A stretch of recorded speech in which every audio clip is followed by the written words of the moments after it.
All right, guys, we're going to be doing an exciting call. I have Gabe on, who's been a Kinobody coach for the last 3 years and has been following my system for 8 years, has achieved incredible results. And he's 200 pounds, 6'1", 9% body fat, 290-pound incline press, just crazy lifts, 150-pound chin-up. So this guy's in amazing shape. And today we're going to talk about some pretty advanced sort of nuanced fitness tactics. So this will be really, really valuable. Gabe, what's going on, my man? I'm doing good, thanks. So yeah, I've got some topics that I want to get your thoughts on, and I wanted to start with training. And the first topic that I find is really interesting, and you hear a lot of different takes on it, and it's tempo. How do you approach tempo in your training? Yeah, so for me, my background's always been sort of in like strength and conditioning. When I was initially training, it wasn't just to get jacked, just to build muscle. It was actually to support my martial art training. And so I was trained to lift fast.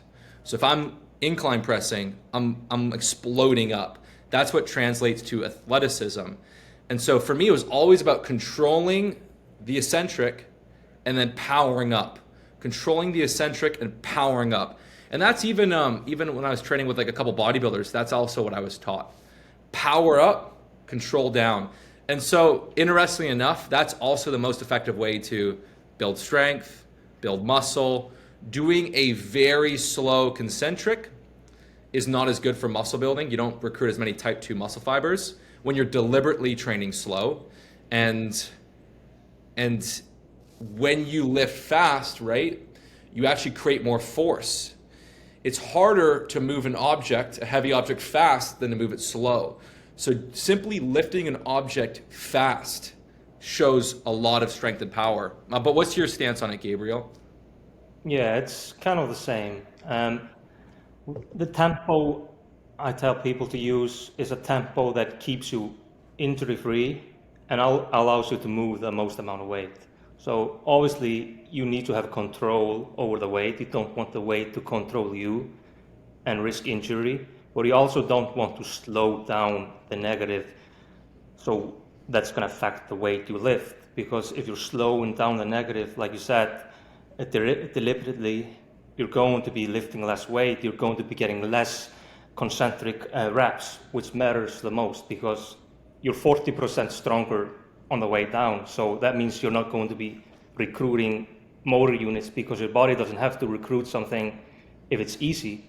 So you're just wasting energy if you're going super slow, meaning less concentric reps, less effective reps. So that's my tempo. Yeah, and I love simplifying everything. So for me, the North Star, what I focus on is hitting personal records. Yeah. I'm in the gym to hit a PR, add 1 rep, add 5 pounds, like yourself, get up to the 290 incline press.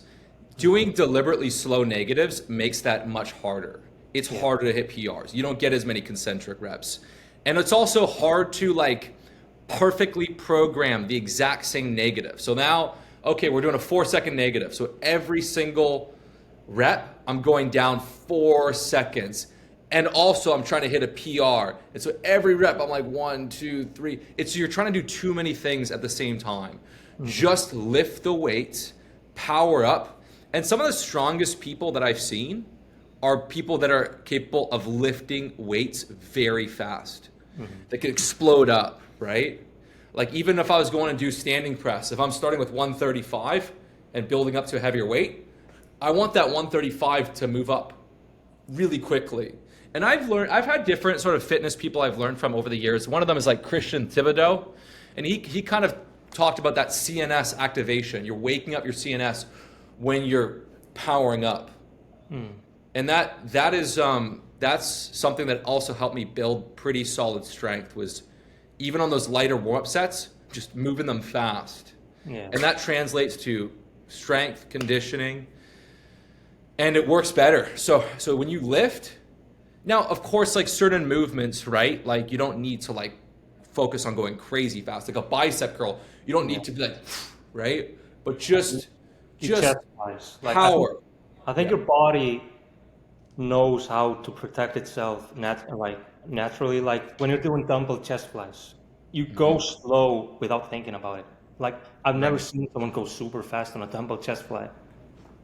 That's true. So you kind of, there's an intuitiveness to it, Yeah. but for most of the presses, I really think about powering up. Mhm. You know, biceps and triceps, just smooth reps. But it's again, it all comes down to getting as many reps as possible with a certain weight. I want to hit a PR. So anything that messes that up as far as tempo, I remove. Because if you were to, what's going to be, let's see, give a certain example. Let's say someone can bench press 225, okay, for 8 reps. If they lift power up and control, what's gonna build more muscle? Doing 225 for 8 reps or doing 225 for 4 reps slow? The 8 reps. Eight reps is better. So anytime you deliberately go slow, you create fatigue and you can't get as much work. So you don't get as much work. Less work is less muscle growth. Kind of comes down what we said in the beginning, getting more concentric reps. Yeah. Now, if you're injured and you're rehabbing an injury and you want to lift slower just to really be careful, that's totally fine. So there's always a reason that someone might do things differently. You know, right now I have my arm here is all bruised up, so I have a little bit of a muscle tear I'm recovering. So if I go and do some, I can't do any buys or back, but if I'm going to do some machine presses, I'm not going to go really slow, but I'm not going to worry about exploding up. I'm just going to go smooth. Hmm. Yeah. You want to Smooth. use a tempo that keeps you injury free, of course. Yeah. And so, I mean, the strongest, biggest, most powerful people I've met that were natural, Hmm. they lift explosively. Yeah. I mean, one of my early fitness mentors was Ross Enamate, who trained strength and conditioning for professional boxers. And he trained explosively. He did strength training usually 3 days a week, as far as I remember. And he was benching like 335 for 5 reps. And he wasn't even a big bencher, and he weighed like 175. Just insane strength. Could do a 180-pound chin up. And so his strength was out of this world. And he wasn't like, strength wasn't his only thing. He did a lot of conditioning, did a lot of interval training, but just insane strength, and he exploded up. And he's got like, he's not crazy like lean, but he's got some serious muscle. I mean, he's solid, he's lean for sure, but his strength was out of this world. Awesome. The next topic kind of leads into your injury you recently had, and I know it came from you not warming up properly. And so the next topic is warm up. How's the best way to approach warm up? Yeah, so that injury was really me. It was a rest day when my muscles were recovering, and I wanted to film a video for Instagram doing 50s lateral raises on an incline bench. And I just did one warm-up set. I did like, okay, let me just do 30s. You know, I may have even done 2 warm-up sets, but I just kind of rushed it and went a little bit heavier than I should have. And I didn't like, my body wasn't really, really warm, right? So boom, injury. My favorite way to warm up is I don't do any, so when I'm training, right, I don't do any sort of stretching. All I do is just, the best way to warm up is just get in light sets of what you're about to do. So if you're about to do an incline press, do light sets. Now, if it's your first exercise of your workout, you almost want to play it safer, and you might want to do 4 warm-up sets to really get your body warm. So if I'm going to do 4 plates on an incline press, I might start with just 1 plate, 10 reps, right? Then I might go and do 2 plates, right? Or I might even do a plate and a half, right? 8 reps. Might go 2 plates, 6 reps, you know, and then I might do 2 1/4 or 3 plates, 4 or 5 reps, rest 3-4 minutes, and then go into the 4 plates. So I'll do up to like 4 build-up sets on the first movement sometimes, but usually it's just 1 or 2 build-up sets after that, 1 or 2. And then if I'm doing dumbbells, here's the crazy thing people don't realize. If I'm doing dumbbells, let's say I'm doing 120-pound incline dumbbells, I don't really do 40s, 60s, 80s, 100s. It kind of fatigues me too much. I'll usually just do like, I'll do a bigger jump to the heavy set. So I might go and do 50s, you know, for 8 to 10. Then I might go, you know, 60s. and I might just finish off with 65, 70. I don't like, because going and grabbing the 80-pound dumbbells, bringing them to the bench, lifting them up, doing reps, then going back and it's too much fatigue. So I almost for dumbbells, I don't do like a systematic build up. I'll just, if I'm doing 120s, I'll maybe go up to like 70 max, and I might do like 2-3 sets with like 60, 70, get my body warm, and then I'll pop into it, and that's worked well for me. So it's just, if I go and do 90s, it's too much. I'm fatiguing myself.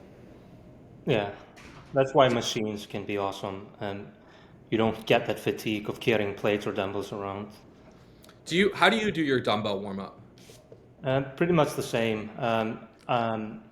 If I'm working up to the 120s on incline, I will do about 2 or 3 warm-up sets.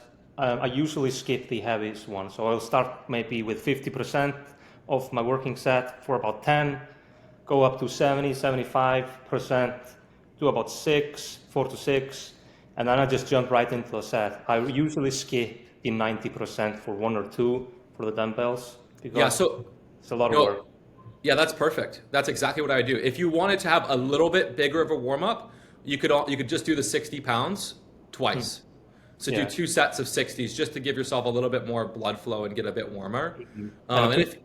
Good way to find out if your warm-up is effective or not. If you're stronger on your second set compared to your first, you know your warm-up is not efficient enough, because the warm-up is not only to warm up your body and muscles, it's also for performance and for the nervous system. Like, if you are stronger on your second set when you're more fatigued, it tells you something is off with the warm-up.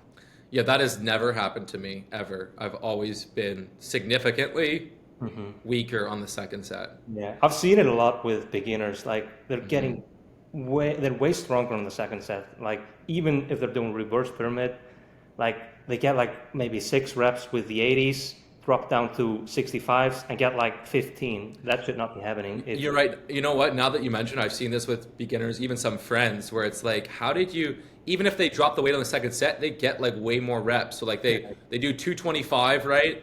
Bench, they get like 4 reps. Then they go down to like 205 and get like 10. It's like, hey, something's off here. So there is this cool nuance, if you want to call it. It's called over warm-ups, where you do your last warm-up set heavier than your working set, like just like 5%, 10% heavier for 1 rep. And I've not used it a lot, but I know that you used it in the past. What do you think about over warm-ups? Yeah, I don't really like it, to be honest. But someone could test it. It doesn't. It's probably just a mental cue. I think, okay, you got heavier weight, you know you can do less weight. Yeah, it could be. I kind of like with reverse pyramid training, you kind of sort of capitalize on that. If you're doing 4 to 6 reps, that's a heavy weight. And then if you're doing 4 to 6 reps, and maybe you're even lifting 80-pound shoulder press, 5, 6 reps, and then you go down to 70, you're kind of getting that second, like honestly, that second set for reverse pyramid training, I love. Yeah, it's the best set. That second set feels incredible. So don't sleep on that second set. That second set really milks out a lot of gains. But I just maybe when I was a little bit weaker, I liked kind of doing the overload here and there. But it's like if I was going to do like a 315 bench for 4 or 5 reps and doing like a 335, it's just so much effort and energy. I find it almost detracts me. At least for like a barbell bench. Some movements, maybe it's a little bit smoother. But even if I was doing it hammer incline, I'm doing 4 plates, but now I'm doing an extra set. It just for me at least, doing like a weight, like a heavier weight than like a 5 rep max, just sucks the life out of me. So, and it's also, here's what people don't realize, that as you get stronger, just like my injury, right? Just like my injury. If I had 60% of my strength I have now, this would not have happened. As you get very, very, very strong, not only are you building muscle, of course you're gaining muscle, that's what's happening, but you're also improving your ability to recruit muscle. So you can recruit a higher threshold of muscle fibers.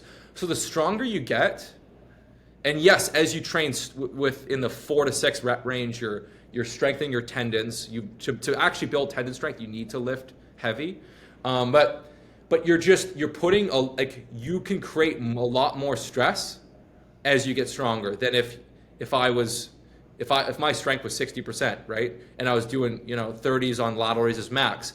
That's less stress than me hitting 50s, right? So the stronger you get, also the more careful you have to be with the warm up. This is why like NFL pro football players do intense, serious warm ups. This is why Olympic sprinters can like frickin' pull a hamstring, but like 10-year-olds can run around full sprint, no warm up, tackle each other, and are fine. Yeah. The bigger, stronger, more powerful you become, the more careful you have to also become. Mm-hmm. And I think this also ties into training. Like people think longer you train, you should be able maybe to train more. Like you must become more efficient, recover faster if you are more used to training. But it's actually the opposite. You kind of have to be more dialed in with the training and kind of do a bit less than in the beginning. Yes. So, my workouts are pretty damn minimalist, and my best gains are very, very minimalist. And I mean, if you look at people follow my videos, whenever you see my physique like noticeably sharper, like noticeably, I'm doing less. Less. In fact, sometimes I got my best gains, oddly enough, training at a home gym because I was never tempted to do more. Yeah. Like my best gains, I'd be at a home gym because like I would just do the workout, and my workouts would be more minimalist. I would do 3-4 exercises max, like usually 4. Sometimes I do 3, just a couple hard sets. That was it. Yeah, you see that a lot. People that are training in home gyms, they usually are way stronger than people that are training at commercial gyms. I mean, look at Alex Leonidas. I was going to mention. Yeah, he's a home gym guy, and he's freakishly strong. He was one of my early sort of followers, and he built it, but he's freakishly strong. Like, and I can confidently, I would bet money he's natural. Yeah, 100%. Yeah, you can just see it on, like, he has a good physique, but there's a certain look people that are not natural have, and you can spot it right away. Like, it's, for me at least, I find it easy. Yeah, and if you've known someone's training history and you've seen them over the years and you've seen their rate of progress, and you've kind of seen their mentality and sort of like their worldview, you kind of know, right?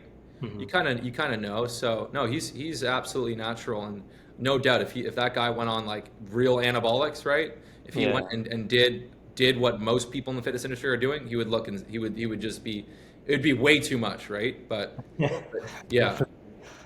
Yeah, but so, the home gym can be powerful if you have the right setup. And like there's something to say about having the exact same angle of the incline bench, right? Yeah. The exact same. That matters. Yeah. I went to Miami and I was doing different gyms. I was way weaker, but when I came home, back to my usual setup, way stronger. Yeah, and it's not to like really make those 1-2% gains. You don't want changing variables. Like, oh, I'm using, and this doesn't matter for most people, but the highest echelon, right?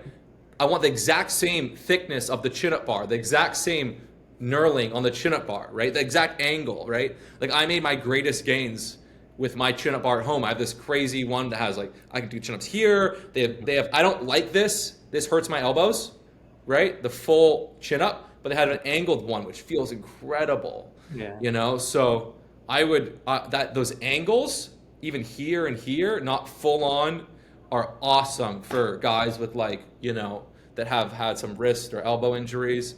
But like, there's something to say now. I prefer going to a high-end gym. I have way more fun going to a high-end gym, and I like using the machines. But there's something powerful about just short, clear workout, nothing else, just boom. Yeah. Note, like hitting, and this is why the app is is so awesome. Now you can just track I used to do the notes. Now you have the app, which makes it so easy to track.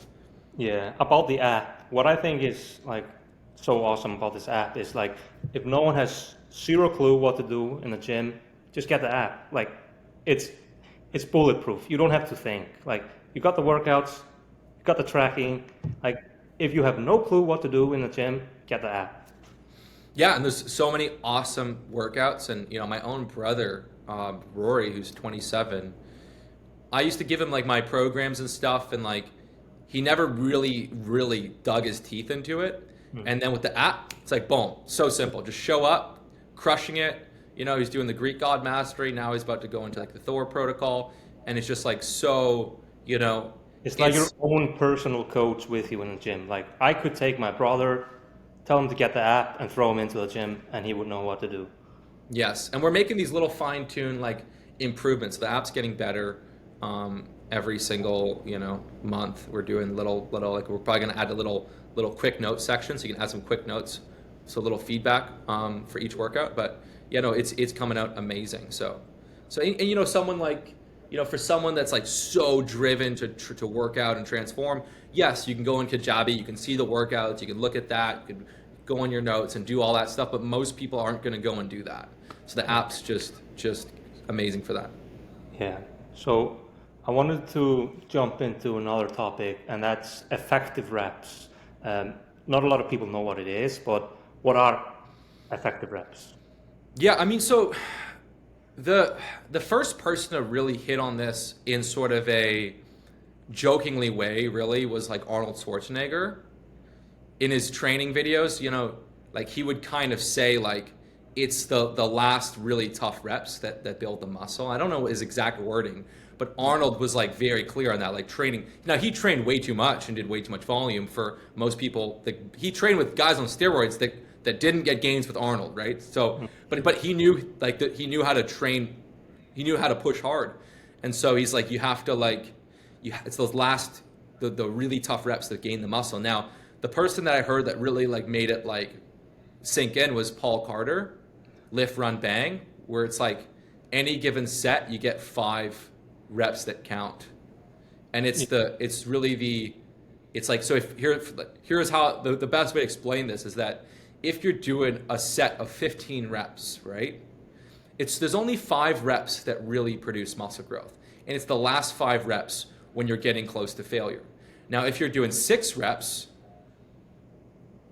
you also get 5 reps that count, but instead there's only 1 rep to get you into the muscle building reps. So the 5 effective reps that really matter are the 5 reps as you get close to failure. Now, if you are capable of if you go all out, right, and you can do 10 reps, but you don't push hard and you stop at 5, you're not really producing any meaningful growth.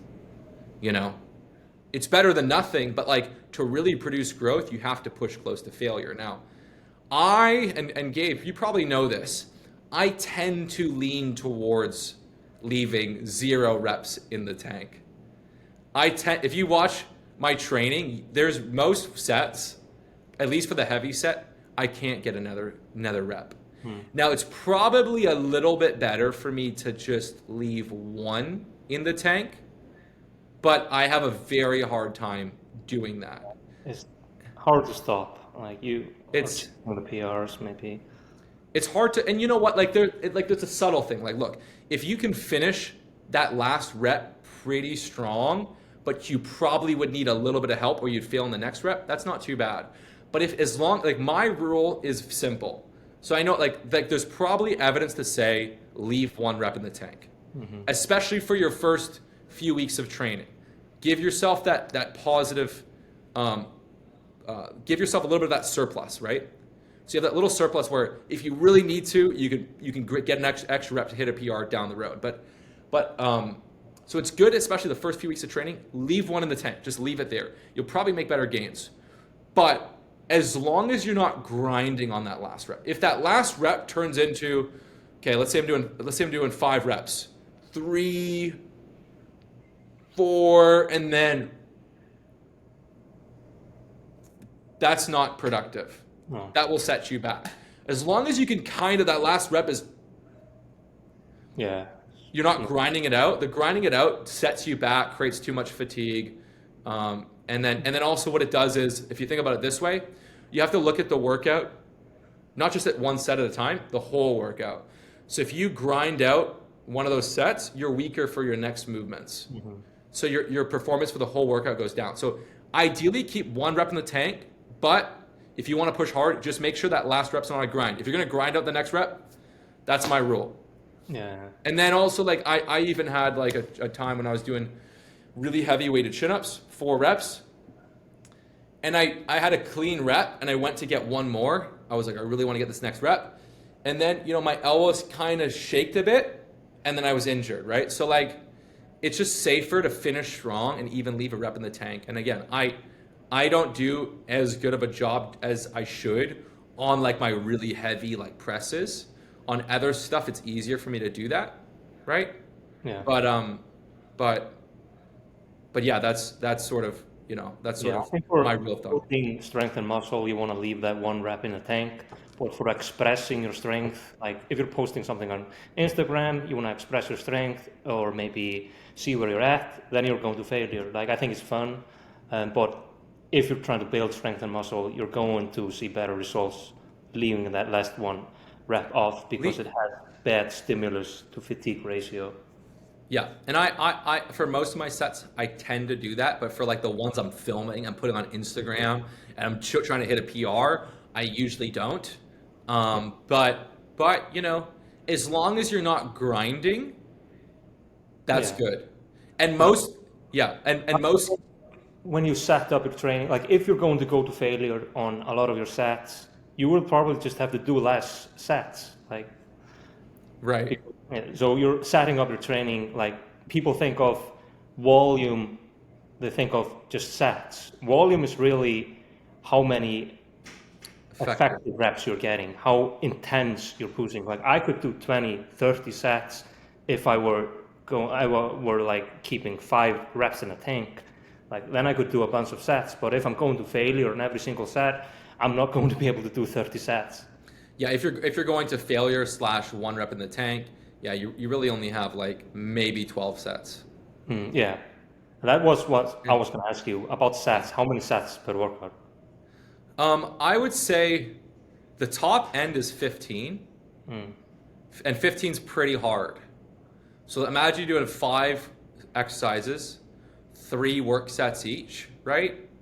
It's pretty hard to really go close to failure and push hard and track your workouts and hit PRs on 15 sets. It's doable, especially if you're eating maintenance and stuff like that, but usually like 10 to 12 is like, so like you're doing 5 movements, 2 hard sets each, maybe on some arms or stuff you'll add an extra set, and like 12 is really the sweet spot. But I've done like workouts where I was doing only 8 sets, I was doing 4 exercises, 2 sets each, and I made crazy gains on that. So like 8 to 12 is probably the sweet spot. And then if you want to push the envelope a little bit, and if you lean towards higher volume workouts, 15 is like the absolute max. Anything beyond 15 is like you're just wasting time and setting yourself back. It's just you can't do 20 hard sets in a workout. You can't do it. You can do it, but you're inducing fatigue and your ability to come back stronger is actually compromised. So the goal of the workout isn't to be destroyed and have the hardest workout ever and be the most sore. The goal is simply to elicit the gain, the adaptation, and come back stronger. And so for coming back stronger, 10 to 12 is really, really, really like the sweet spot. And then 15 is doable, but I lean towards, most of my workout programs, if you download my app, it's all 10 to 15 sets, and my followers, my customers always want to do they lean towards doing my higher volume stuff.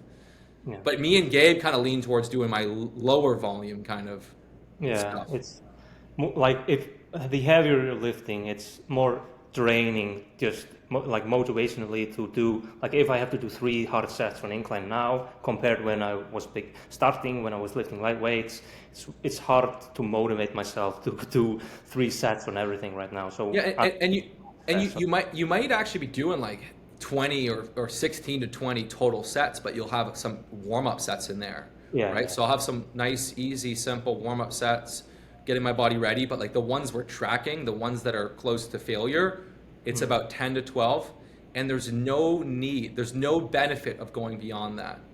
No, It's you're like just a carrying on more fatigue, and you're yeah. just going to have worse workouts. The following workouts are going to suffer. Yeah, and like to induce a muscle building stimulus, like 2, 3 hard sets on a muscle group, boom, Yeah, that muscle is signaled to build, come back stronger.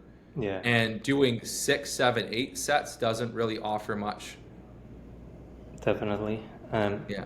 It kind of comes back to the effective reps.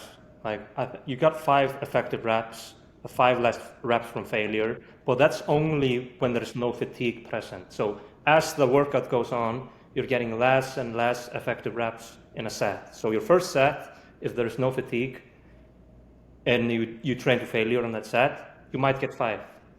On your second set, a bit less. Third set, a bit less. Eh, Fourth set, a bit eh, less. So that just tells us there must be a cap on how Yeah. many sets you can do in a workout. And this is what the research shows. So like if you do 1 set, you get like 70% of your muscle growth potential. If you do 2, it's like 90%. So like you get 90% of your muscle building potential from 2 sets. So imagine someone does 5 sets. Those next 3 sets are literally just fighting for but it doesn't even, but oftentimes it backfires them because it's harder for you to come back stronger. So Yeah. like 2 sets, you're getting pretty much everything you need. And if you really feel like doing an extra bonus set, you can. But for the third set, let's say the first set's close to failure. The second set, I have at least 1 good rep in the tank. Third, I might have like a couple reps in the tank, 1 or 2. So I'm maybe only getting like a few effective reps. But Yeah. then if you go to failure on 3 sets, it's pretty exhausting. That also like tells us that the rep range we're doing, it does matter, because if someone is trying to do reps of 20, 25, 30, really high reps, along the way you will get some interference mechanisms. Like you're going to be out of breath, you're going to have some burning sensations. So you're probably going to stop the set because of these interference mechanisms. So if you're training in a low rep range using heavier weight, you're more likely to get into the effective rep zone without stopping because of something else. Yeah, no, exactly. And like also, if someone is doing 30 reps and if you rest 3 minutes, you're probably only going to get like half of that. But if you're doing 6 reps, you rest 3 minutes, you might get 4. So it doesn't cut in half. So the fatigue is way less in low rep ranges. Right. No, it's very, very, very true. Yeah. Also, in your programs, you utilize exercise rotation. I wanted to ask, how often or how frequently do you personally rotate lifts? And does it matter how advanced you are, how frequently you use exercise rotation? Yeah, so what's interesting is I know someone that pretty much sometimes rotates their exercises every workout, which I don't like that because it's very hard to track progressive overload if you're changing your exercise every single workout. So I like to do a movement usually for about 3 weeks. When I was building more of my strength, I could do a movement for about 6 weeks. But so the more advanced you get, the more frequently you're going to change it. But like it's honestly, for me, my rule of thumb is like, look, if you're consistently making strength gains on a movement, keep doing it until you start to get like a grind and you're starting to get stuck. Then you change it. Like my brother, I think my family, right? We have pretty crazy genetics for dips. If I wanted to get just mass like really big, I'd probably focus on dips, but I kind of hate doing them. So I can make pretty steady gains on dips for a while. Bench press, like I can make like 2 or 3 weeks of like PRs and then boom, then it's done. So like I'd say ideally 3-4 weeks is perfect. And then if you're more beginner and you're just responding really well to movement, you can stretch it out to 6 weeks. Yeah, and that's why the Greek God program works so well for beginners and intermediates. Like the frequency on the same lifts is a bit higher, and you can stick to the same lifts for a bit longer because you're not lifting as heavy. And the good thing about it is you're getting more practice with the lift. So in the beginning, you're not just getting stronger because you're gaining muscle and strength. You're getting more efficient at the lifts. You're getting more efficient at moving like the bar from A to B. So that's the reason I always recommend the Greek God program to beginners, intermediates, but once you start getting more advanced, that kind of changes and you want to do something like the superhero program or moves their body. Yeah, no, the Greek God program, I made some crazy gains on it. And like that was the routine that really helped me take my physique. If you look at my videos when I was 18, I didn't have the proportion I have now. My shoulders didn't pop, right? My upper chest wasn't like plate of armor. So doing like, for most guys that have done traditional strength training bodybuilding programs, they're very chest dominant, lots of flies, lots of chest, and your shoulders are not standing out. Spending about 3 months doing incline press, 3 sets of incline press, then 3 sets of standing press, right? Then some lateral raises. And that's your chest shoulder workout, right? And then you have your triceps, and then the next day you do back by legs. Like that changes your proportion. Incline press, like if you have a droopy chest and you don't have the plate of armor looking through the upper chest to shoulders, every 4 or 5 days, right? So you alternate Monday, Wednesday, Friday, work at A, work at B, work at A, work at B, work at A. Incline press, shoulder press, lateral raises, tricep. It redefines your proportion.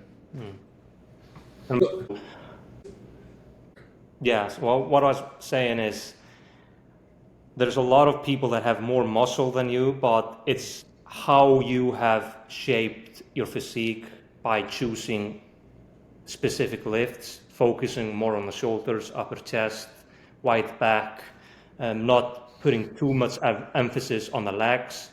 Yes. So Yes. So I call it sort of the ripped artiste. We are the ripped artiste. So in bodybuilding, they have a different sort of sketch than me, right? Bodybuilding, they want to have crazy wide lats, right? They want to have a massive quad sweep. They want to have like the big fucking bodybuilder look. Now, if you look at someone like Will Tenny is natural. He's got an amazing physique and he's strong as hell. He's got an amazing physique. I still think he would look better if he chilled a little bit on the legs, because he's got an amazing upper body, but his upper body is overshadowed by his big tree trunk legs, him squatting 450 or whatever he squats. His legs are a little bit big, and then training all that heavy leg training twice a week drives up his appetite, and so then he's sitting at a higher body fat. If he just dropped his leg training down to the minimum, and it's like once you get to a certain point, like for my upper body training, I push very close to failure. For my leg training, I actually just leave a little more room in the tank, especially now that I'm 34, I've had a knee injury. I actually just don't need to go and do 100-pound dumbbells or 200-pound Bulgarian split squats. And I've actually talked to Knees Over Toes about this, oddly enough. It's some pretty interesting conversations. But Will Tenny, I believe, would look much better if he slimmed out his legs. Same thing with Matt Ogus. Matt Ogus has an insane upper body, just insane. But it's like, it kind of ruins that superhero aesthetic when they overdo the legs with the bodybuilding. Like in bodybuilding, as naturals, Matt Ogus, he might be natural, I'm not sure, but he's called himself half natty, so I don't know what that means. But like as a natural, you have a pretty good capacity to build big legs. The limit is shoulders, right? Because if someone goes on lots of steroids, it signals hyper growth to the shoulders, the traps, the upper chest, the most androgenic areas. And so naturals can often build bigger legs proportioned to their upper body, right? So I want to create that look of having very dominant shoulders, traps, upper chest. I think Alex Leonidas I think he's got a similar concept if I'm not mistaken. Like when Alex Leonidas gets really, really lean, he's got a really, really sharp physique. So and I could keep building my lats, right? I could keep building my lats, but I hit a certain point where I'm like, this is enough lat. Yeah. This is enough lat. And so now it's like, let me focus a bit more on like, yes, filling up the upper chest, the mid back, the traps, right? Having a bit more fun with the arms. I don't need to go wider on the back. So for me, it's kind of like I'm going for sort of that Bruce Wayne sort of physique, that superhero physique where you look really, really aesthetic, you look powerful, but it's not overdone. It doesn't turn into Mr. Bodybuilder, right? I don't want to, when someone sees my physique, I want them to see like cinematic. Damn, that's aspirational, that's cinematic. I don't want someone to see my physique and be like, oh, that's a fucking bodybuilder with massive tree trunks, huge lats. Like, I'm going for more that cinematic appeal, that artiste appeal. That, I mean, you know, Michelangelo, when he did his sculptures, there was a certain waist measurement, a certain proportion that's hardwired to be the most beautiful, the most attractive, right? And that's like the waist to shoulders of 1 to 1.618. So for, you know, I think for Gabe, that's like a 33, 32, 33 inch waist, 53 inch shoulder, I don't know. For me, it's like 31 and a half inch waist, 51 and a half or 51, 52 inch shoulder. It's like once you have that shoulder, that waist, going bigger, it just gets cartoonish. And so it's just keeping it sleek. Like you take your shirt off and people are like, it's aspirational, right? There's a reason why I've had so many people do my program, because it's aspirational. It's aspirational for men, right? And if I think there was someone did some rating on different physiques, and mine was rated as the most desirable, right? Yeah. That guys want, right? Because it's not overdone. And there's also this ongoing joke where like guys are like, oh, you get jacked, but women don't care. Well, no, if you build the right physique, they like it, right? If you don't build the right proportion, they don't. So it's like there's an artist thing to it. Don't overdo it. And even like the neck, right? Like if you look at me right now, like the neck thickness, I train my neck a little bit, but having some solid thickness through the neck is great. Now I think Jeff Nippard was training his neck at one point. He stopped for sure. His physique is thrown off because he's got his neck skinny again. And he did his neck transformation, and he looked way better. Now go look at Jeff Nippard. I gotta tell him, he's lacking on the neck. He's got a really, really skinny neck, and it throws off his look, right? The neck is a muscle that grows really fast and goes away really fast once you go into the deficit. Yeah, he's got wide shoulders, big physique, but his neck is skinnier. He's got like a max, like right here. Like it's he needs a bit more. I mean, it's same with, I think it was Scoopy Fitness. He had this massive chest, tiny neck. Yeah, Tiny neck. So the neck, ideally, if your arms, right? So my arms are like, they're not huge. Like my arms are 16 and a quarter. I got a bruise right there because of this injury. My arms are just over 16. And it's weird because like I've had periods where like my arms looked a lot bigger and were still 16 and a quarter. And when my arms, maybe I couldn't train for a bit, my arms got smaller, but we're still like it's weird. Sometimes my arms get bigger, but the measurement doesn't change much. It's kind of, or barely changes, which is kind of strange. But anyway, so your arms and neck should be the same. Yeah. If your neck is smaller than your flexed bicep, you need to build the neck. So my neck is honestly right now, I think it's 16 and a half, 17. So my neck's a little bit bigger than my arms. So what would you do to build the neck, and how often would you train it? The neck is so easy, like so easy to build. All you do is, if you want to build it fast, twice a week, lie down on a bench, do a couple warm-ups, just wrap a towel on a plate, lie down on a bench, and just right here. And for the neck, you can't do 5 to 10 reps. It's way too much strenuous on the neck. But you need to do like 20 to 30 reps.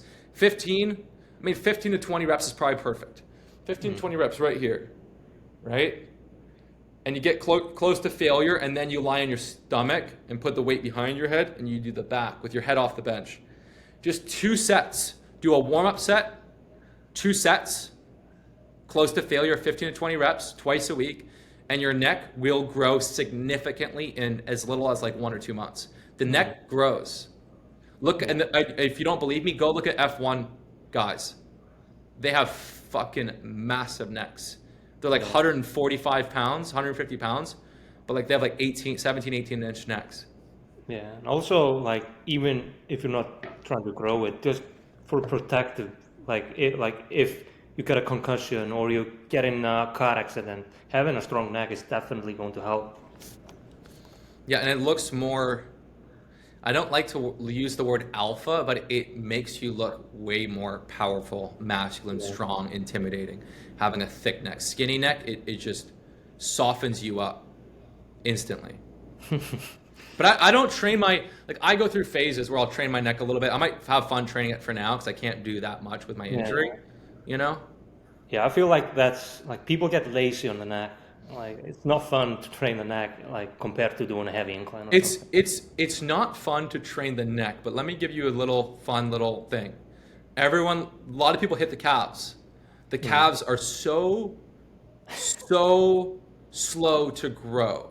Yeah. Like if I want to add half an inch to my calves, I could do it if I was really, really pushing on the calves, but it takes so long. If I wanted to add half an inch to my neck, I could do it in like 6 weeks. So the neck, it kind of is a pain in the butt to train, but the results come really fast. Yeah.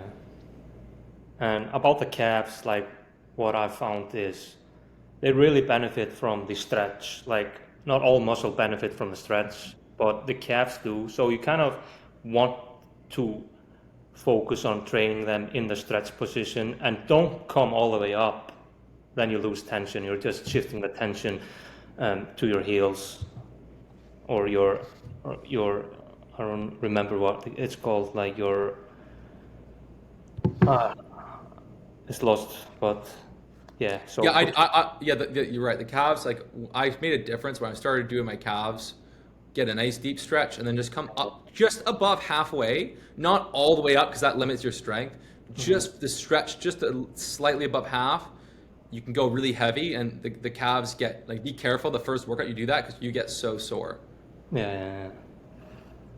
Well, I wanted to shift the conversation to the diet a bit, and I wanted to ask how you structure your eating, your day of eating, and if there have been other approaches that you tried before you found out the approach that worked for you.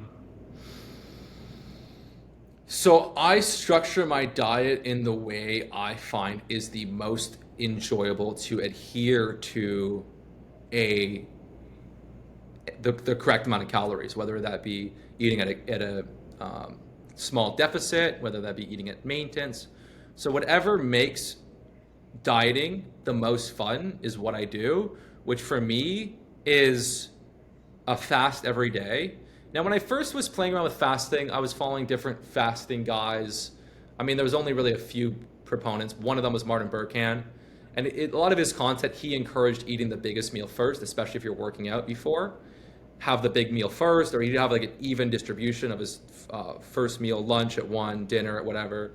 And I did that, and I could never really get lean. It was so hard. If I had a big meal first at 2 o'clock, it would almost felt like it would open the floodgates, and it would be very, very hard for me to stay in the deficit. It would just be hard. And so I couldn't really get lean doing that. And then at that point, I was also doing a little bit higher than protein than I needed to. And then I went back to this book I read when I was younger called The Warrior Diet by Ori Hofmeckler.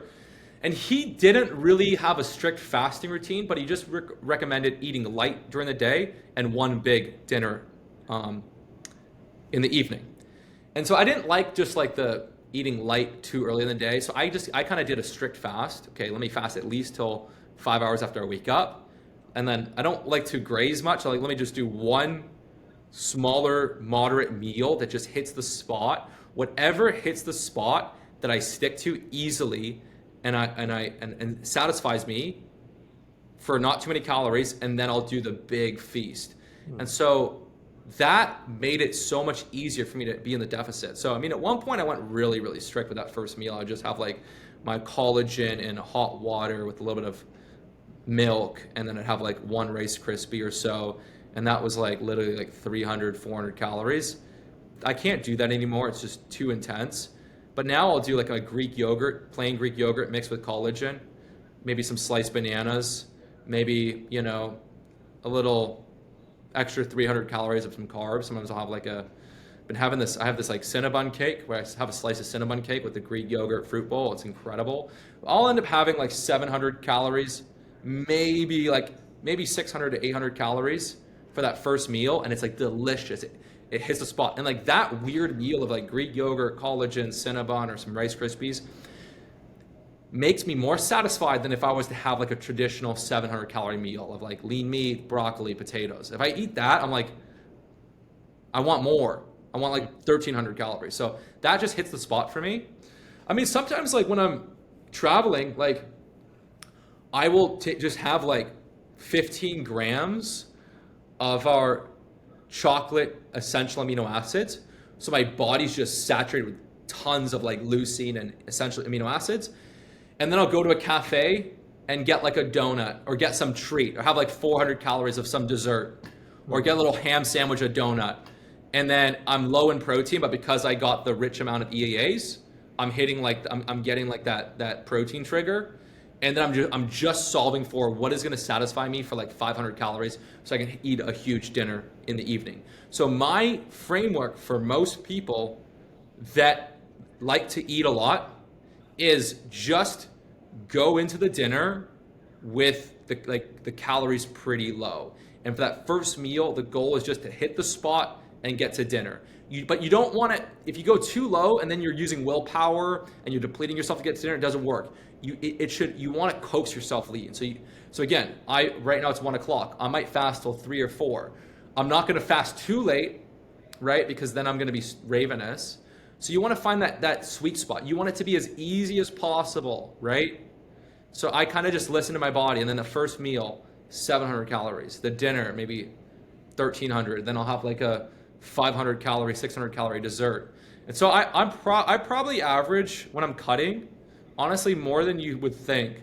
I used to do 2,300. I probably do about 2,500. Yeah. And I probably burn about 2,800. So I like the small, these days I like the smaller deficits. Yeah, it's more like less fat you have, you really can't do as aggressive of a deficit. Like if you have a lot of fat to lose, you're primed to be in a bigger deficit. Yeah, if I was 14% body fat, which for most people we consider that pretty lean, for me I consider that obese. Yeah. 14. Like, there's no reason to be above 12%. Like there's no reason. Yeah, 14% body fat is I consider that fat, soft. Same. You just, you're close. You have about 8 pounds to really look sharp. Yeah. Or 9, but you're soft. You have 8 pounds of fat that are just killing your aesthetics. If I was 14% body fat, I could probably push it to 2,200 calories. Yeah. That's. What about? But yeah, I've experimented. So when I was doing fasting, I experienced eating like a larger lunch, like a significant lunch, big dinner, sort of the traditional like sort of fasting protocol, big lunch, big dinner, whatever. Never worked for me. There's not one time I got lean doing that. I had to go lighter, not super light, but like I had to go lighter on that first meal, and then not obsess about protein. So I remember I used to do like 200 grams of protein a day. I dropped my protein down to like 130, 140. And then I've done like lower carb, which I hated when I was much, much younger. I did 4 meals a day. I think at one point I was in LA, I was doing 4 meals a day. And you just don't get that beautiful like freedom and like just focus of just the fast. So as soon as I really started fasting, I've never started fasting and stopped it. It was the biggest unlock for me. Mm-hmm. Yeah, same for me. But you were speaking about protein, like your protein used to be higher. Like, I want your take on why too much protein is actually bad for you, because obviously if you're eating too much protein, you have to drop the carbs, drop the fats, or if you're going to be in a deficit. Like, what's the problem that comes with doing too much protein? So protein is the most filling macronutrient. If you go low in protein, then you don't really get that fullness trigger. But once you have enough protein, it doesn't matter. Then I find it's more important to get satiated from a balance of fats and carbs. So if you're only eating 80 grams of protein per day, I would be ravenous. But once you hit like 130, you got a good amount of protein, then like, you need the carbs to get to feel satisfied and get the serotonin. You need the fat to stay in your stomach and stay full longer and trigger fullness. So it's just balance. For me, it's balance. And I once tried to do like the very high protein, low calorie diets. Horrible. It destroys your hormonal health. Like it's the easiest way to get low testosterone is actually to go low calorie, high protein.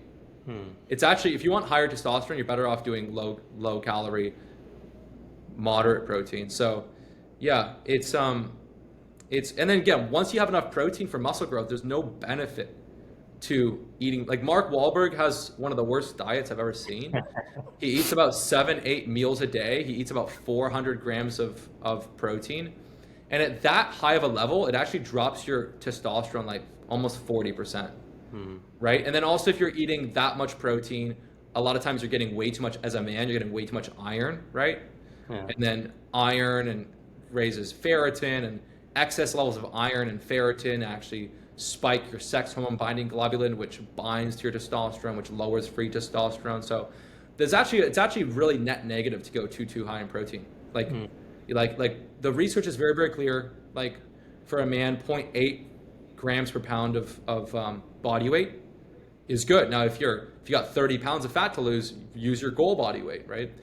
That extra fat doesn't increase protein needs. So you don't need that much protein. And you could probably do 0.7 and get same results really, or near like the same. So protein is like, for me, my thing is like, have about close to a pound of meat a day, at least like 14 ounces, like 400 grams of meat a day, and then get like an extra 40-50 grams, and most men are perfect with that. So you have like your big serving of lean meat for dinner, and then you might have some Greek yogurt collagen, you might have like a protein rich omelet, and then for me, I love adding essential amino acids. I've just, even like for whatever reason, when I in my fast, when I add 7-10 grams of EAAs a day, I just see results, and much different than if I was to add an extra bit of protein. The EAAs, the rich dose of leucine, of EAAs, HMB, I've always noticed that like especially when I'm cutting, I maintain more muscle, and my physique like recomps when I take EAA. So I know a lot of the scientific based community is like, yeah, if you have enough protein, EAAs are worthless. And I agreed with that too, and I stopped using EAAs.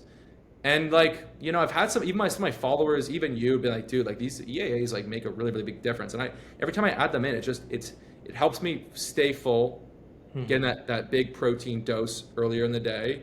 And it's easier for me to make gains. Yeah, even though if it is placebo, I think placebo can be good if it's working. Yeah, the placebo is easier for beginners. It's hard to get the placebo when you're at a very, very high level. Like it's hard. It's because you're already doing everything right. You already have your mindset dialed in to the highest level. You already are visualizing, you're going in the right set. So like, I mean, I've the placebo for strength and muscle growth, I've pretty much outgrown. So for some people, for sure, placebo is real. Like for a lot of people, placebo is real. And for other things, right, placebo could be real.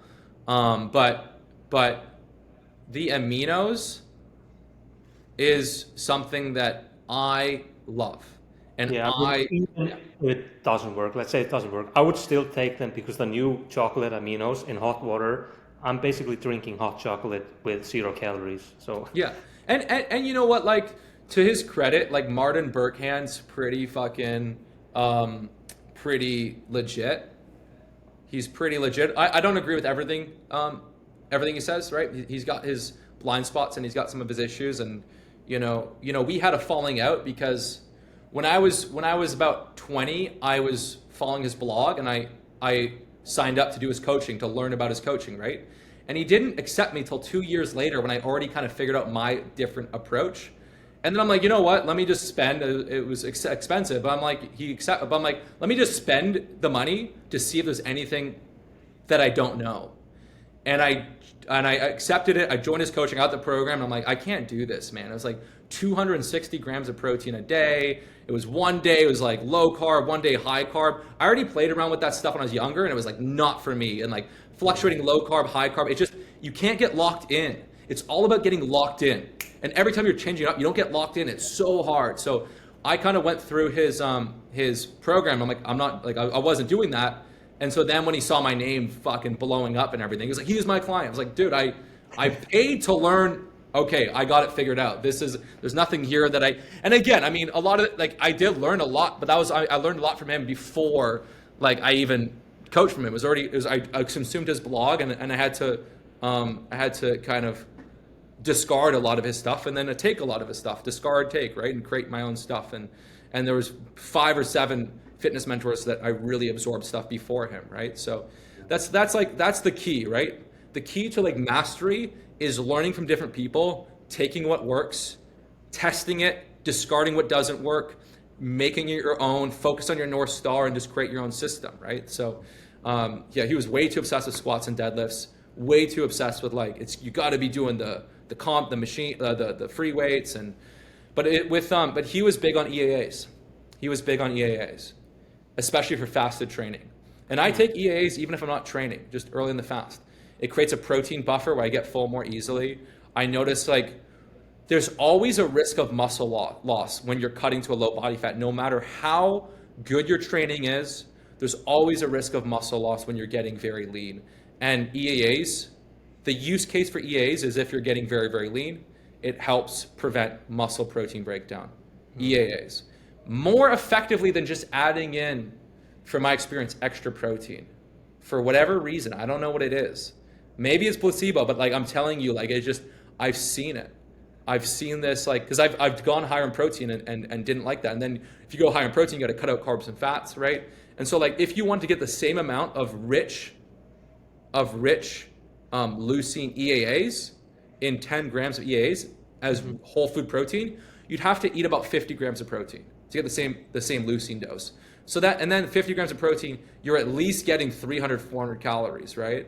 Typically. So, but 10 grams of aminos, which are like 40, 50 calories. It's really negligible. And pre-workout protein boosts metabolism, right? So it actually kickstarts your metabolism up even more. So it's just, for me, if you're at elite level and you're training fasted, or even if you're not, like it's a good insurance policy to hit 10 grams EAAs 3 hours into the fast.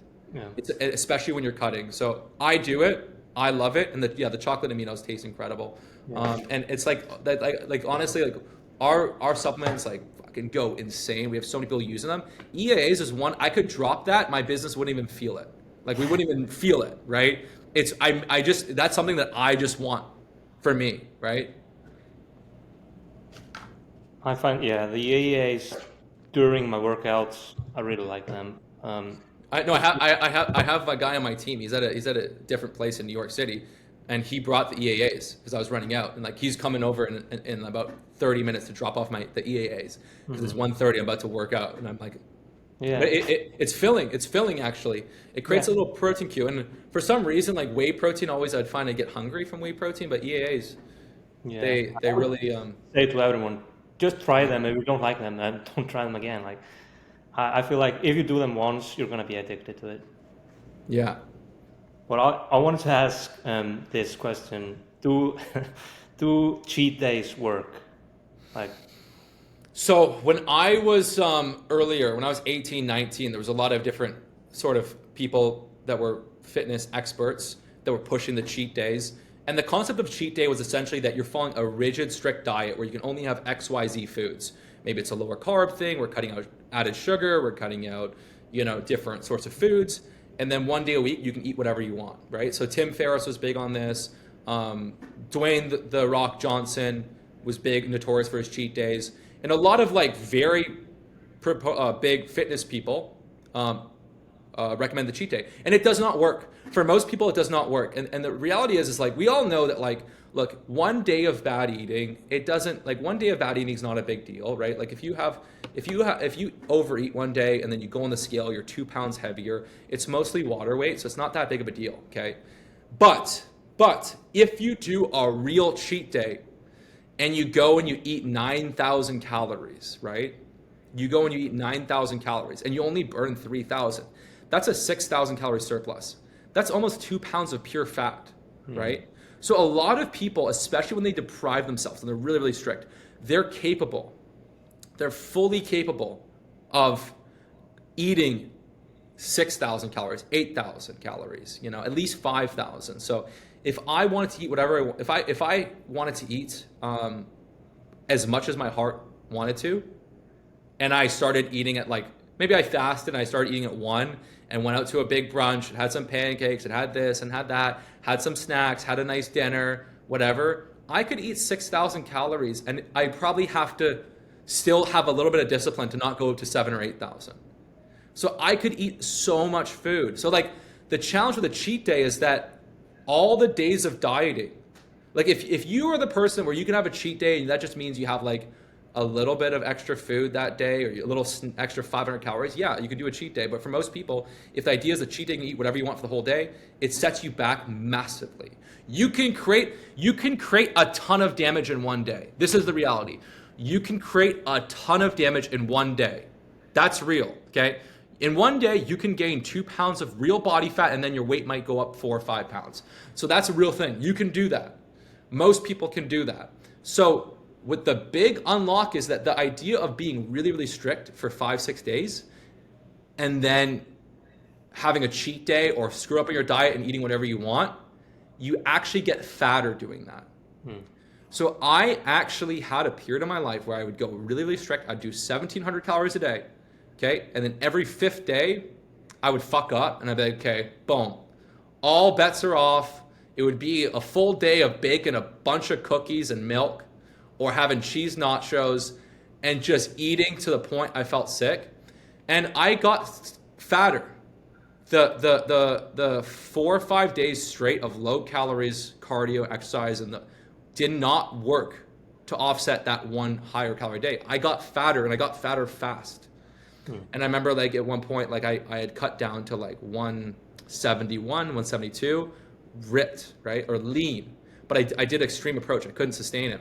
And then from being lean, I got to like 188 in you know, a couple months of just screwing up. So, and I was trying to be lean. I was trying to stay lean, trying to get lean. So like cheat days don't work. It did not work for me. What you can do is you can do a day of maintenance. So here's the biggest thing people are going to have to learn that they're going to hate to hear.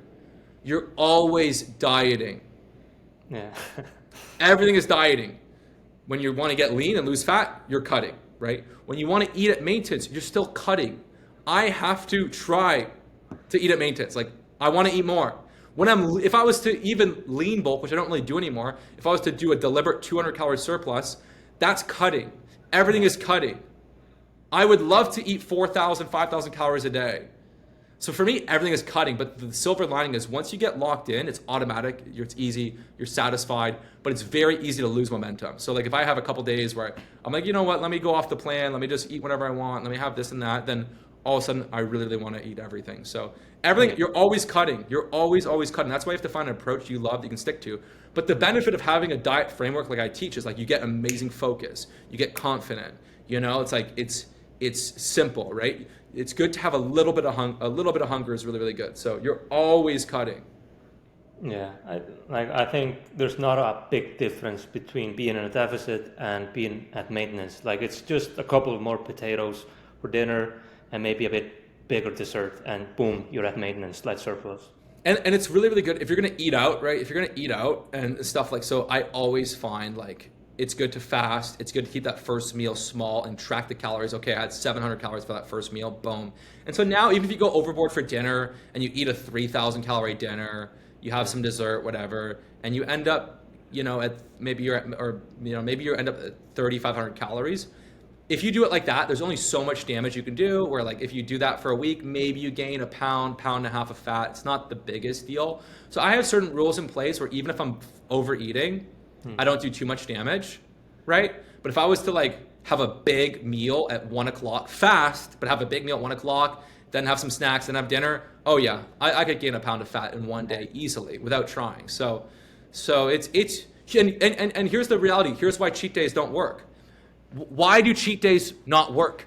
Because genetically, we were programmed to be able to gain fat very, very quickly when we had food available. And that was when you had like a massive kill of an animal, right? Not when you had like freaking Pop-Tarts and all and pasta and all this food. So we are by design programmed to be able to have 1 day, 2 days, even 1 day of eating a lot of food, gain fat, so now we have energy that can last us several days. So by design, we are programmed to put on fat very, very quickly. And we're programmed to take time to burn it off. So it's like, cheat days don't work at all, you know? Yeah, true. Like your body is really efficient and do things to keep it alive. And it's so much harder to have 1 day where you, look, if you go completely overboard, you lose momentum. So now the next day you're hungrier. You feel shit. Yeah, you feel shitty about yourself. You've got yourself. You're no longer locked in, right? And now it's so hard to go really strict and extreme. So when you overeat, you kind of feel like shit. You're like, oh, I'm a slob. You fucking feel low energy. You're spending the day on the fucking toilet like a fucking loser. Like it's not a cool thing to do, right?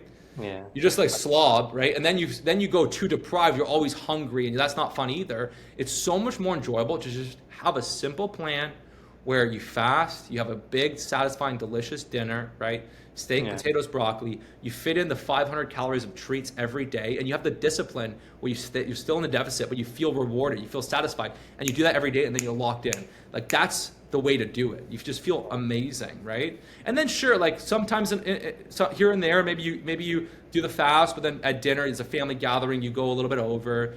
So for me, like I'll have days where I go over my calories, but I kind of have like guards in place, so I'm only going over by 600 calories. So like if my goal is to eat at like 2,500, okay, maybe I'm doing 3,500. Like I'm pretty good at not overeating. And then it's a good thing if you're going to be eating out. How do I get lean eating out? Like it's a very, very as a good discipline, because most people grow up, you got to finish your plate, everything in front of them they finish, right?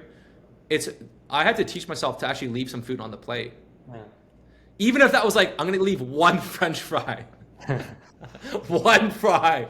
Just that small win of being like, look, I left some on the plate. I stopped. That builds self-control. So try and leave a little bit. My friend, momentum. Yeah, when I go out for dinner, some people are really, really blown away. Like, how do you, you're so good at like, you eat, like, when to stop eating the fries. Like, so I'll put a napkin over it. I'll move food away. I don't need that, okay? You know what?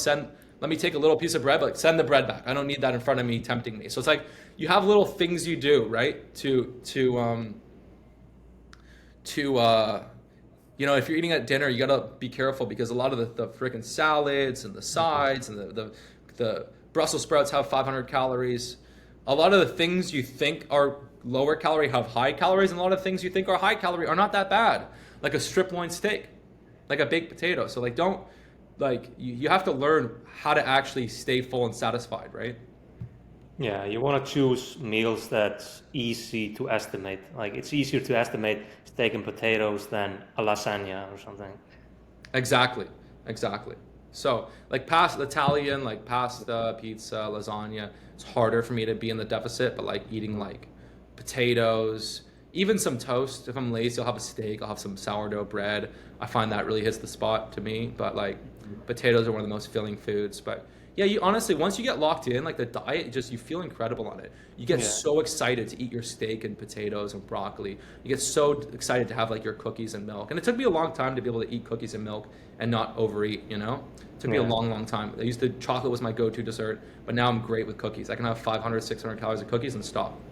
Yeah, and that's the thing, like your eating approach always stays the same. Like you're always doing the fast meal, big meal, dessert, even if you're traveling. Like Yeah, let me show you my 640 calorie cookie I've been eating the last few nights in New York City.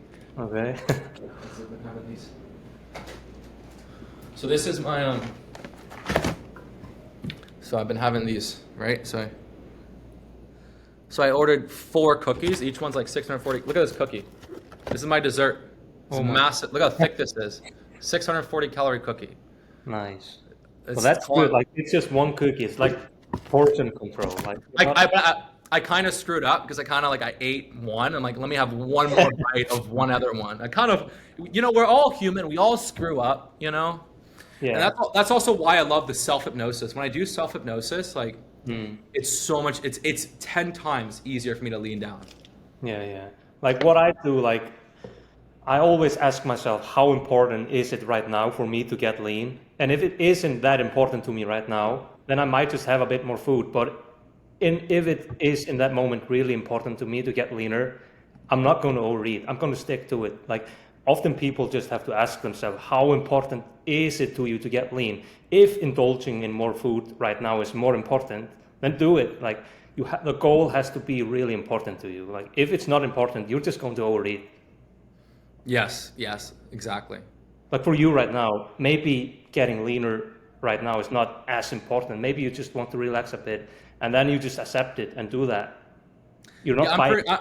I'm pretty flexible. Like I try and keep my, I'm pretty much like 2 pounds from where ideally I want to be.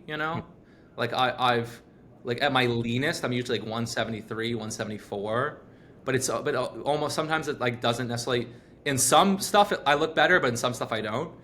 And then like I find like that 177, 178, the high 170s, 178, 177, that's when I have like the perfect look, and then when I'm like 181, 182, I'm bigger, but I lose a bit of definition. Like it's harder for me to get a really, really sharp photo. So like I'm probably I don't know my weight right now, 179 or something, but like, 177 is perfect. And then if you go too lean, there's a cost. You lose a bit of testosterone, and then like it's like it's easier for me to stay satisfied at like 7% body fat than 6. The leptin levels are lower, so it's a little bit harder to maintain. Like your body has a set point where it wants to be at. Yeah, so 6 is a little bit harder to maintain. Like it's there's less room for error. You get a bit hungrier, your appetite's a bit higher. So yeah, and like, like this is like where I am right now is like pretty damn good. Maybe I'll cut 1 or 2, we'll see. But yeah, like it's a good point to like get to a point where like you've solved it. Like you solved your fitness goals. You solved your I mean, the biggest goal to solve is just being lean. Yeah. Once you solve being lean, then it's just eating maintenance, maybe a touch higher here and there, and just getting stronger. But like you have the definition dialed. So it's a really good thing for guys to solve and women, solve lean. Lean. Get yourself to 12% body fat, 9%, just solve lean, and then have fun getting stronger, and don't go and put on 10 pounds of fat. Yeah, I feel like you get eventually to a certain point where you're not bulking, you're not maintaining, you're not cutting, you're like you're gaining a bit, losing a bit, like you're kind of always cutting, gaining, like you're not. And it's a very, very, very beautiful thing for someone that's so driven to transform their body, to get lean, to build muscle, to hit a 225-pound incline.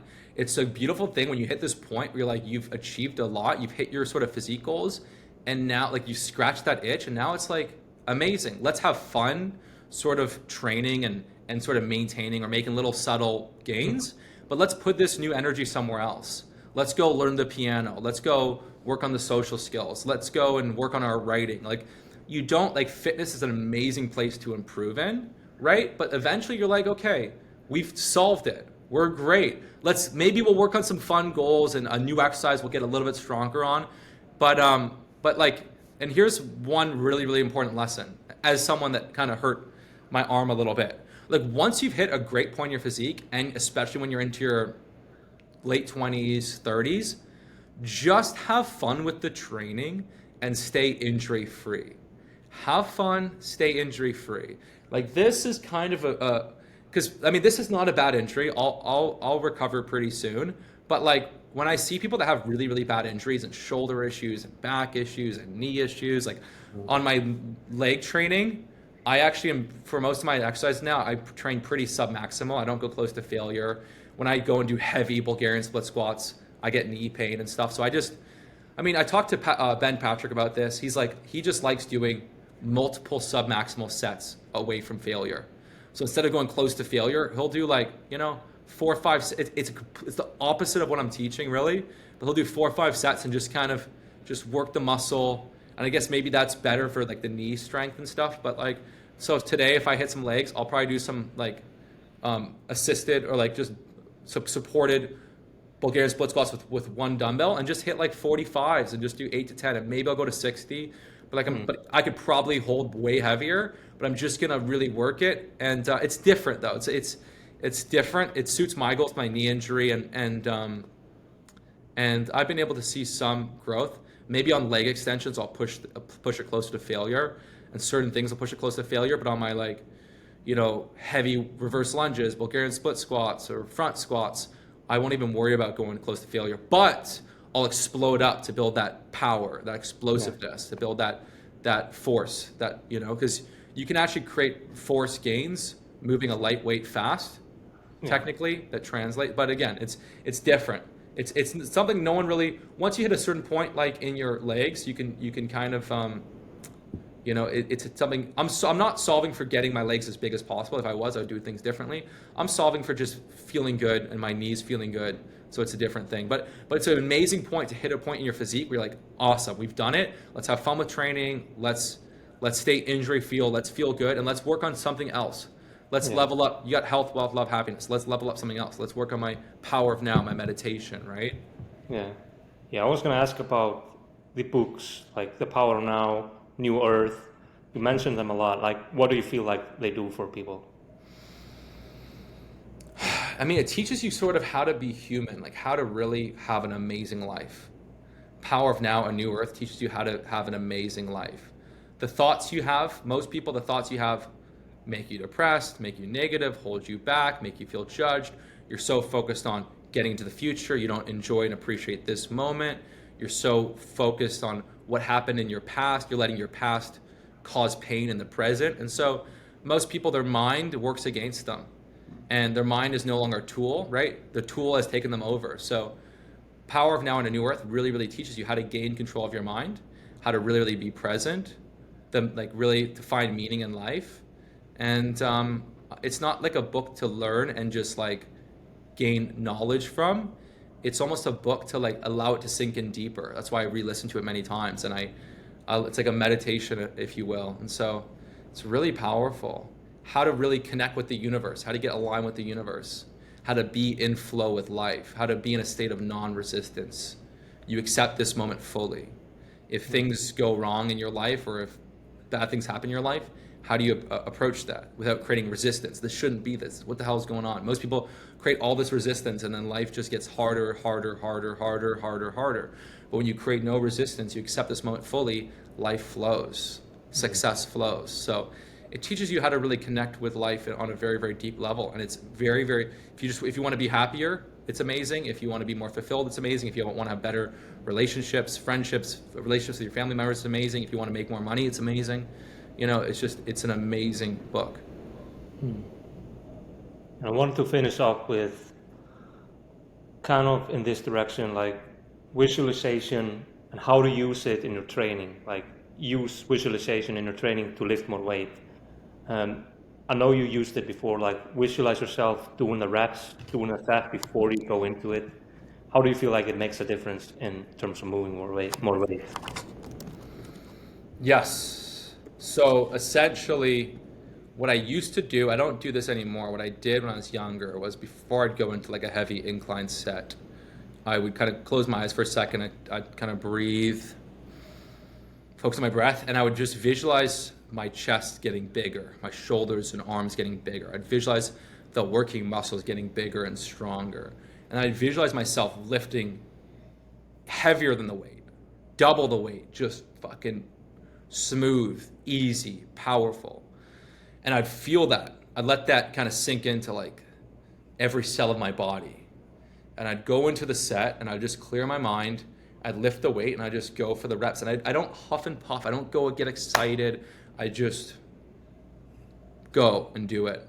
And so I visualized that. And I don't do it as much anymore, but it's something that I think was helpful when I was younger. I mean, the worst thing to do is to go into the set and have self-doubt. Oh man, I hope we get this. I hope we get this. Oh man, this is gonna be heavy. Oh, this is gonna be really, really tough. The set's owning you. You want to go in and you want to own the weight and be like, yeah, it's your subconscious mind takes over. I mean that's what Ronnie Coleman did. The guy was stronger than anyone, dude. It's fucking crazy. Strong, one of the strongest bodybuilders. Lightweight, baby. Like that's just put the right thought into your head. Like, we got the easy, you know, it's fucking, do this, man. I'm born like this. So just the body follows the mind. So put the right thoughts into your head. And for someone that's weaker, this is more and more powerful. Someone that's already at like a high echelon, elite level, like this is more subtle. But like a lot of people, they're leaving a lot of gains on the table with not having the right mindset. Yeah, they're just going through the motions. Like, if you're going into your heavy set, and you're thinking, what should I have for dinner? I need to do this, or something. Like, if your mind is elsewhere, and if it's not in the set, there's no way you're going to be lifting some serious weight. Yeah, the mind's very powerful. I mean, they had a study where they like gave people anabolic steroids, but it was actually a placebo. And just them thinking they were on anabolic steroids, they made way better gains. And so having the right thoughts and doing the visualization is very powerful. Now what I do is I have a hypnosis. So our Mojo Shred, which is the Mojo for testosterone, the Shred for fat loss, everyone that gets the Mojo Shred subscription, they get I built this hypnosis, pre-recorded script you can listen to, and you visualize yourself, right, as you really want to be. I put the suggestions into you for the lean, chiseled, powerful physique, you know, getting leaner, stronger every single day. So it's 5 minutes. I'll just listen to that every single day and just transform. The mind is so, so important. Yeah, this is something a lot of people don't talk about, like when trying to get lean. It's usually just the cardio, the eating, but I like what you do. You speak about the mind and how that affects someone that's trying to get lean. Yeah, the mind is, I mean, look, if most people, the biggest struggle with losing fat is a mental struggle. They're putting the wrong thoughts in their head. They're making things 10 times harder than it needs to be. And they're expressing their genes in a way that keeps them fat.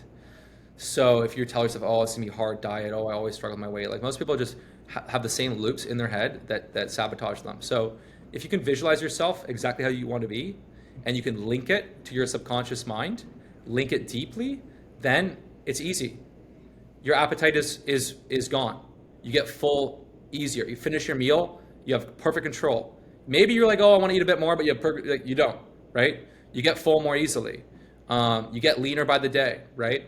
Your genes operate differently when you have the right thoughts and you have the right internal image. So the self-hypnosis is something that like I got to, I could never get and stay below 10% body fat. I'd always rebound. I'd always get hungry. I'd always overeat. I'd touch it and I'd go up. And I couldn't stay below 10% body fat until I started doing self-hypnosis when I was about in my early 20s. Yeah, that's probably the missing key for a lot of people that are struggling to get lean. Like, I think everyone knows kind of what to do. They know they have to eat less. They know they have to move. But I think this could be the missing key for a lot of people. Yeah, if you're doing my program, you're getting lean with ease and it's effortless, then you don't need it. But if you're having a hard time really hitting the deficit, if things are moving a little bit slower than you want, it's the mental that's holding you back. Definitely. So we covered a lot. We went over tempo, the effective reps, eating, self-hypnosis, visualization. And is there anything else you would like to finish off with? That's pretty much perfect. I mean, I do believe there is a big power for most men in upping the testosterone. When you get your testosterone from 400, 500, 520 up to 600, 700, 800 plus, you just have this hunger you have this hunger to transform. You get excited to work out. It feels good to work out. You want to, like, there's a testosterone that's very, very helpful. Now, having like a 600 testosterone or 800, it's not going to really change your ability to gain muscle. It's not going to really, really change your ability to pack on muscle. Now, if you're 400 versus 600, that is substantial. That will affect your results, right? But if increasing your testosterone changes your behaviors, you have like a stronger freaking mindset. You're like, so I am like big on getting on the mojo, get the free tee up, have fun with the training, push hard. And also it's great also if you're cutting, and sometimes when you restrict calories, testosterone comes down. When you're in a deficit, just keeping that T levels higher, that libido. So get the free tee up, smash the weights 3 days a week, focus on getting stronger, right? Do the hypnosis, get lean, get chiseled. If you really are elite and you want to add in the EAAs for your training or even during your fast, I love it. But this covered a lot of things. And then if you want to get all of our best training, I'm working with Gabe. Gabe and I are working every month on new routines for the app and new fine tuning stuff. And like Gabe's really, really taken the ball and with Kinobody and really has run with it, so to speak. So we're gonna be working on some cool stuff. So get inside that Kinobody app. It's awesome. And the reviews on it have been exceptional, and we've even just improved it recently and made it better. So really, really pumped about that. Definitely. So thanks for the interview and great topics that we covered. Really pumped for what's to come, especially with the app. And Gabe, final question for you. Yep. For not for like the crazy like guys like you and me, but like for the average man that's doing Kinobody, what do you think are some solid goals to hit? Strength-wise, everyone should be able to incline press at least their body weight for 5+ reps. That's like the minimum, in my opinion. On barbell? Yeah, on barbell press, incline barbell, your body weight for at least 5 reps. That's like the minimum. If you're not doing that, you're on the wrong program. For weighted chin-ups, I would say close to half your body weight attached, like 90% for 4 to 6 reps. Or 40% or 90%? Or 90% of half, 90% of half. Yeah, 90% of half, yeah. So you're close to half your body weight. So if you weigh 200 pounds, you would be doing like 90 pounds attached for 4 to 6 reps. And that's definitely doable. I've seen it like multiple times with clients. Your shoulder press, 90% of your body weight for 4 to 6 reps.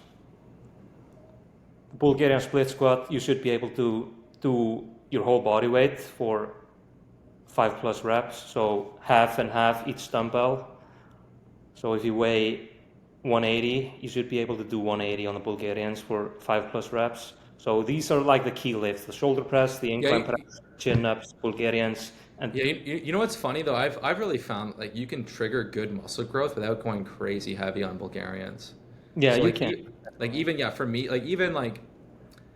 for me, like doing 90-pound dumbbells, I can do that, right? But it feels different. If I was to go and grab 50, 60s and just it's the legs. I've kind of treat things slightly different. It's nuanced, but yeah, you should be able to have the capacity to do your body weight on Bulgarians, but there's nothing wrong with just, going a little bit lighter, controlling it, feeling good. Sometimes you probably had this. When I've gone really heavy on Bulgarians, sometimes I was almost got ripped a fucking hernia or my knees and stuff. So it's just, you should be able to do it, but you don't have to train it every single week. You can, but you're training with the lighter weights. Yeah. So for example, I don't always have the same strength potential every single time of the year. Sometimes I'm weaker on shoulder presses, stronger on something else. But I know if I really dial in, I can build up to that. But Yeah, at my strongest on my legs, I think I did 225 Yeah. barbell Bulgarian split squats for 5. Like if you were to, like, you could dial in and build up to that if you wanted to. Right? Yeah. Yeah. So, no, those are great standards, great goals. And You have to have some goals in your lifting. Like motivation is really important when lifting. Like you spoke about higher T levels. That creates higher motivation, and motivation is really important when you're lifting. Like I could give you the best program in the world, but if you're not motivated to do it, it's not going to work. You would make better results on a bad program that you're highly motivated to do than a good program that you're not motivated to do. Like when motivation is high, effort is high. When effort is high, motor unit recruitment is high. So you're gonna build more muscle that way. 1000%. Okay, amazing call, Gabe. Hope everyone enjoyed this, and we might do a follow-up round 2. Definitely. Okay. Okay.